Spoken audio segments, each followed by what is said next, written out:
All right, so I am running out of belly butter this week, and I thought I would show you kind of how I make it. Now, there's a lot of things that go into stretch marks when you're pregnant, including genetics, fluid intake, and nutrition. So all of those things are components.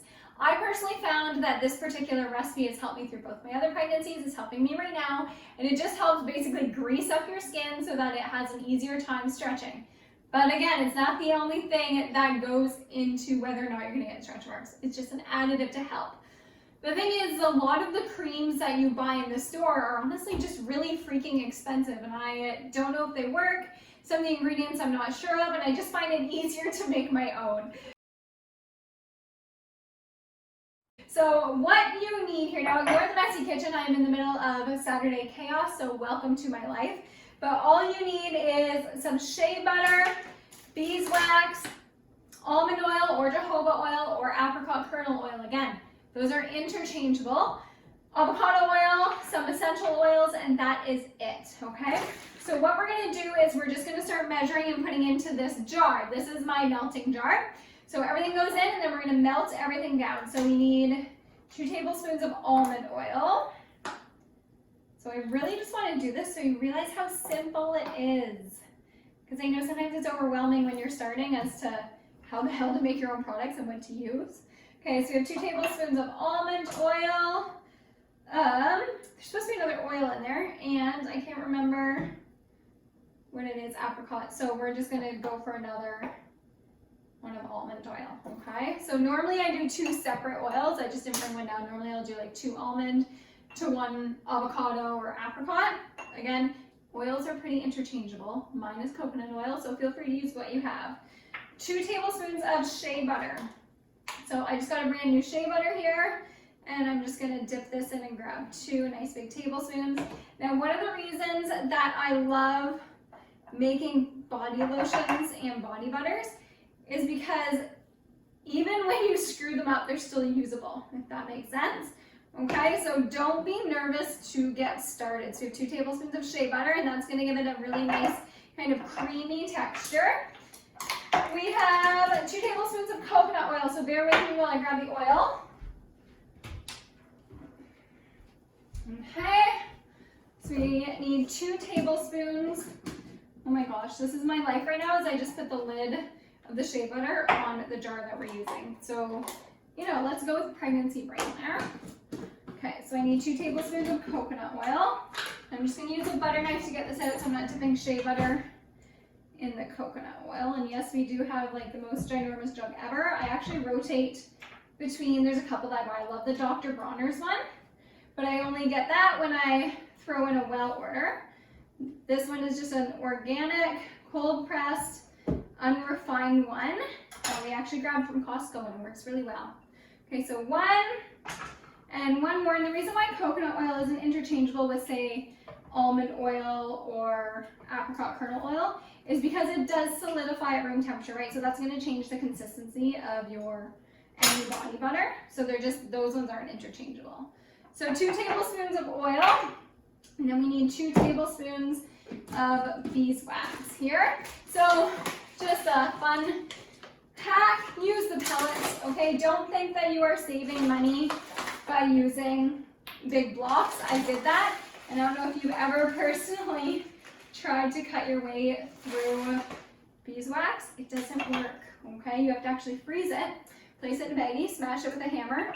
Everyone's gonna look at you like you're crazy, and it still is just such a tedious process. So just buy the pellets, okay? You can get them off Amazon. There's actually a link in my Amazon store for them because they just make life more simpler. Okay, so we have everything in there. So you're not adding your essential oils right now because you don't want to damage them by heating them up really, really hot. What we are going to do is I have this fancy piece of equipment called a pot, about 1 inch of water in it, and we're going to stick that, there we go, in the water, and then I'm just going to bring the pot to a rolling boil and let it kind of melt down until everything is completely melted. We're just giving it a stir. We just want all of that beeswax to melt fully. Okay, so it is fully melted. Now I do always like to let it just sit for another minute or two, and the reason why is just to make sure all that beeswax did get melted if you kind of jumped the gun there.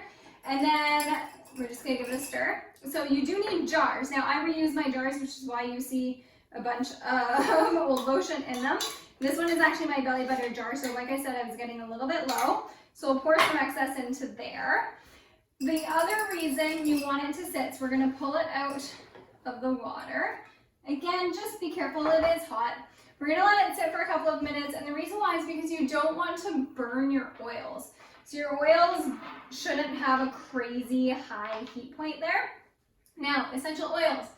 All right, essential oils are very much a personal choice, and I urge you to do your research. So this is what my conclusion that I've come to.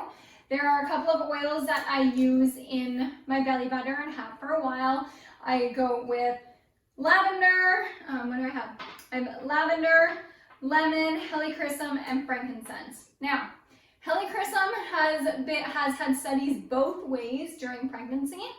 When I consulted with an essential oil specialist, not a rep for any company, she told me it was completely safe and actually amazing during pregnancy. But again, do your own research. If you don't feel comfortable using it, don't use it, okay? It is not gonna make or break this recipe. None of these oils are.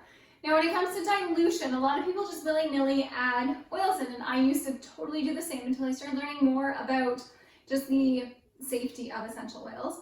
So adults can have about 5% dilution per carrier oil, whereas children, it should be about 0.5 to 1%. We have, I think, 9 teaspoons or something of oils in this recipe. So we could have we could have 25 drops of essential oils. I have 4 oils here. I'm just gonna do 5 drops of each. So nice and easy, 20 drops. We're still under safe dilution. But again, it's a little bit of research on that, okay? So 20 drops, so it's cool enough, and I just use a little mini whisk here. So we are just going to add the drops of frankincense, 5, lemon, 1, 2, 3, 4, 5, lavender, which is like my staple of life, 1, 2, 3, 4, 5, and helichrysum, which I adore for pregnancy. It is a very expensive oil, but it is an oil that has been shown to have benefits for preventing and reducing scarring. So we're gonna mix those up, and all we're doing is pouring into our jars, okay? So I'm just gonna pour the leftover into this one because it'll harden. So again, like I said, you can't really screw these up, especially if you watch me and kind of hack my way through them. And then all you wanna do, they do take the entire day to harden. So you are just going to throw a lid on these and not touch them for 24 hours, okay? You just let them sit on the counter, they'll harden, they'll be creamy, and then you can use the belly butter whenever you please.